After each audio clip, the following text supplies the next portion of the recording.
The story you're about to hear is true, only the whiskey makes it sound better.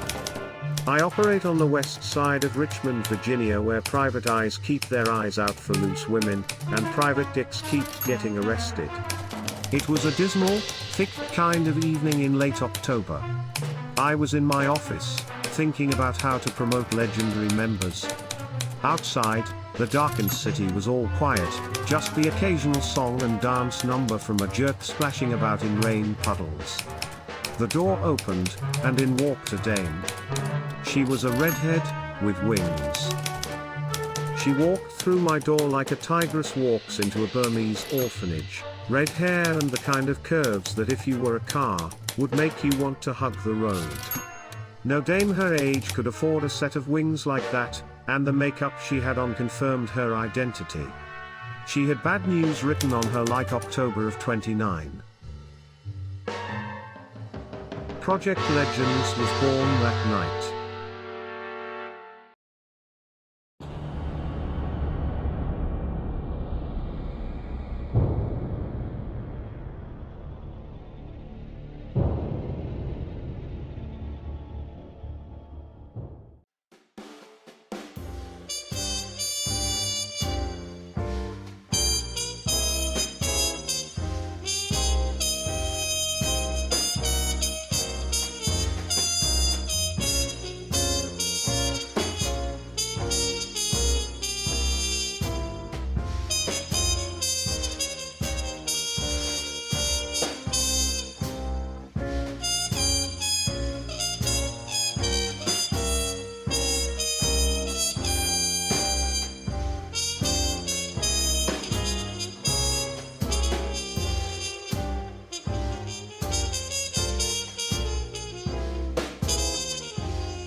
Hey Jay, how are you doing today? Fantastic. How are you? I'm doing well, thank you, thank you. So Parlay 8 is an amazing company that designs fabulous clothes from the 17th and 18th century pirates. Is that correct? You are correct. Be late 17th Okay, century and 17th. early 18th century. So we mostly focus on the golden age of piracy, which is mainly, most people put it from about 1690 to 1720, 1730, depending on who you're referring to, pirate-wise. So what caused your love of pirates? Because to have outfits like this, you must love that golden age of pirates. Honestly, for me, I have to tell you, it was Pirates of the Caribbean. That's what set me off. I actually saw that movie in the theater when it came out. Okay. On a random day during the day, I was bored and I went to a matinee of it and fell in love with it. And ever Excellent. since then, for me, that's where it kind of kicked off. It kind of waned a little bit between the time the movie came out and the time that we kind of started doing this. The main thing was we went to the Maryland Renaissance Fair back when Deborah and I met. And she got me into it and showed me the lifestyle of going to Renaissance fairs, and that's where we started. So that was kind of what really kicked it off. And then for the Renaissance Fair, so that first time, did you guys design your own outfits, or did you purchase outfits? How did that go about for the first Renaissance Fair? Well, really, where it had to do with Renaissance fairs and Halloween, because we got into it, and then we were kind of bored for Halloween one year, and we said, well, let's be pirates. That would be cool. Not a lot of people were doing it, and we realized that Deborah can sew really well, and so she made our costumes. Now referring to Halloween, we can call them costumes, but any other time we would call it garb or a kit. That's how it's referred to in basically in the reenactment community, which we're a part of, and the people who would take it seriously. So we did that, and she made some really cool stuff. Everybody loved it, and our friends were like, well, you guys should sell that stuff. So that became Parlay. Okay, so your friends told you that you should sell your stuff, and so tell us about the process of turning it from a hobby to a business. Well, we kept going back to the Renaissance fairs and progressing with making the garb, because she pretty much started that part of it. I didn't get into it until a few years later. So when we would go to the Renaissance fairs, again, compliments, people telling us, where did you get that? And every year it kind of rolled into, well, we do need to start selling it. So that's how the process of going from just doing it for fun to actually doing it as a business. Excellent. And then, so from there, you built the brand, you're selling the kits now, and now you have a show on Smoke and Bacon. Can you tell us a little bit about the show? It's called Pillage Overload. We live stream once a week on Smoke and Bacon. Every Thursday night at 8:30 Eastern time, we're on, and we have a blast. Wade came to us when he first started the app. We were one of the first live streams to actually start doing a live stream on a scheduled basis. And he thought what we did was really cool and thought it would be a good thing to add to the app, and people would love it, and we make it fun. So I think that's kind of where it took off from there. And we still do it, and we still love doing it. That's great. Now, Smoke and Bacon is all about community, building communities, speaking in the community. So tell us about the pirate community on Smoke and Bacon, the community that you guys are really a part of and really created. Yeah, I think what we love about it is that people are actually paying attention when we do the educational portion of it too. Because we have fun, and we joke about rum, and we pirate stuff and do all that. And it's nice because Wade allows us to be ourselves, and we don't have to hold back. But when it comes to the educational part of it, it just seemed that, I guess, the way we were presenting it in that laid back atmosphere, it kind of caught on, and people started paying attention to it. And then we were like, okay, well, now we got to really come up with some stuff to talk about. Fortunately for us, we're also in the reenactment community, so that helps give a lot of our subject matter. And I'm also a veteran, which is another reason that Wade tapped me to do this too, because he's very big in the app supporting veterans, and a lot of the people that I work with in the reenactment community are also veterans, so it made it kind of easy. And I think that's where the crowd kind of migrated to, and that's where we migrated to, because it gives us a lot of subject matter, and everybody has a good time. So excellent. And then how has Smoke and Bacon helped you grow as a business?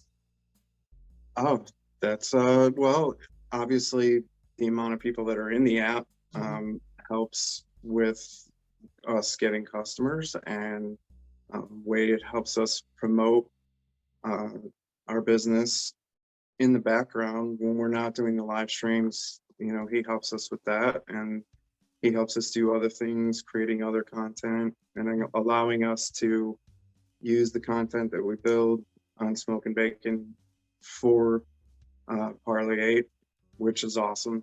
You know, and we have a great. We've been friends with him for a while, so it was kind of an easy thing, you know. And he saw how it was growing, so why not make it better, you know?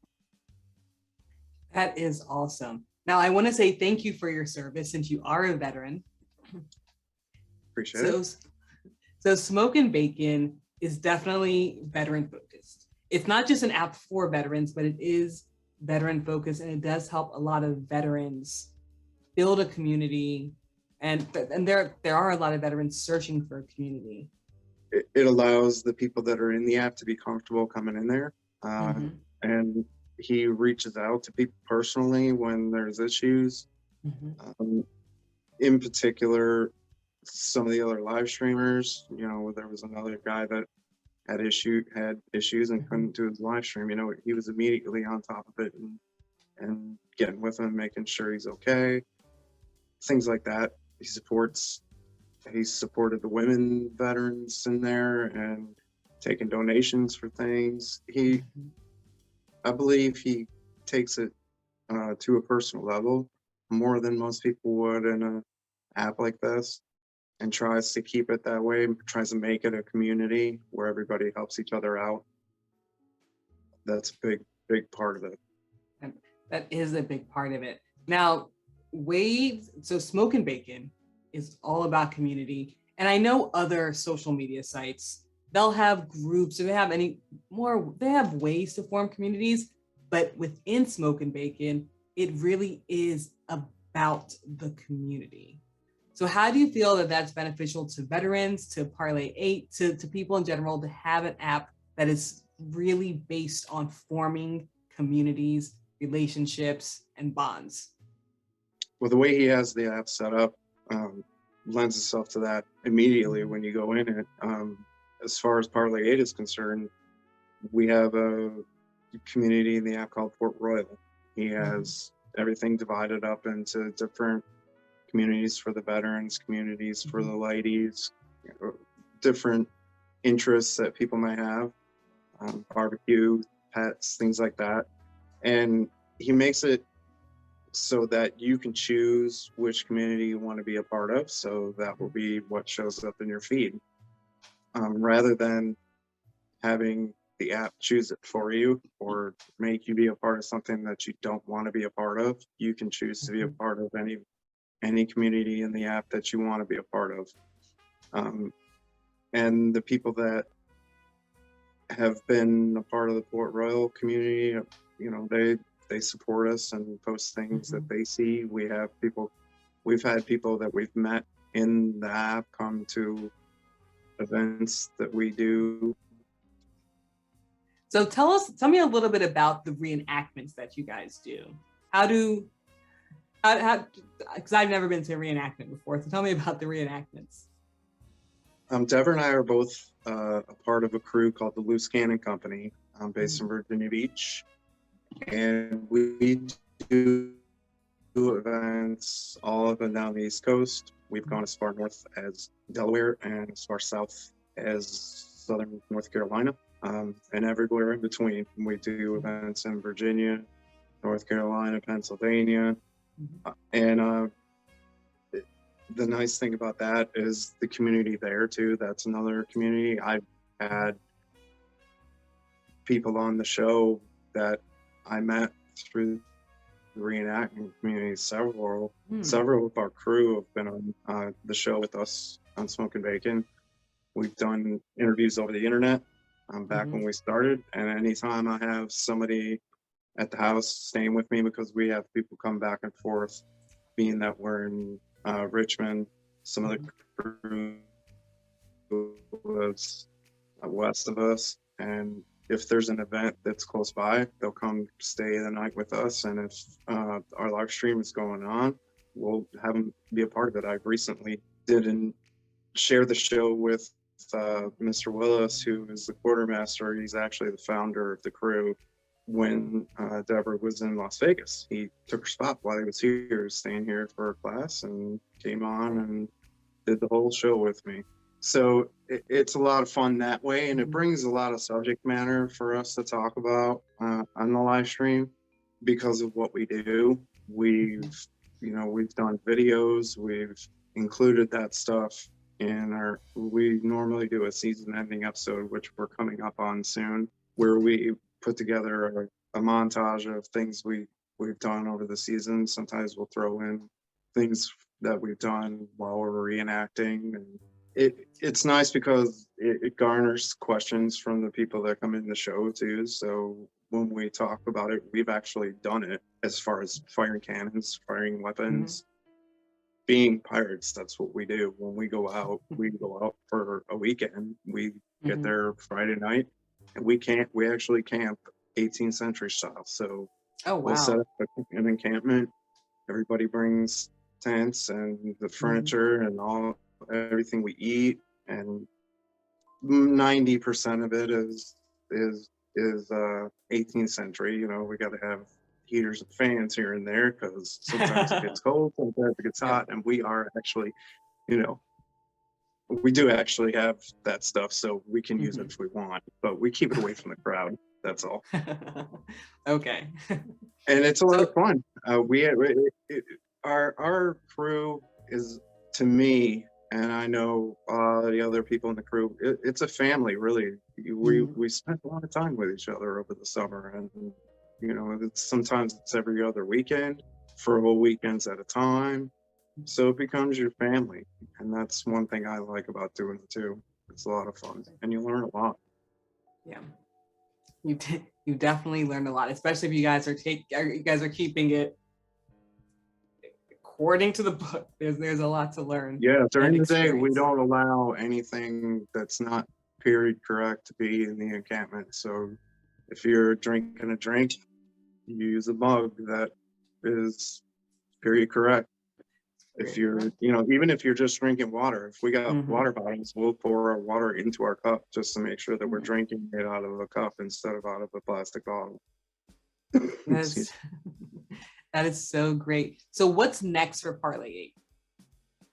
Next, we're going to be updating our website pretty soon. We're working on a lot more video content right now to throw up on our YouTube channel, trying to get our YouTube channel going. So we're doing a ton of editing, trying to come up with new products. So we're going to use a lot of that to update the website, work with somebody, because we did it ourselves the first time. So this kind of where we're at now, we need to bring somebody in and kind of have them do it for us, because we have so much other stuff going on that it takes way too much time and effort to be able to do it ourselves. But those are what we plan on doing. Excellent. So Jay, thank you so much for talking to me today and educating me all about Parlay 8 and about pirates. You're welcome. Thank you for having me.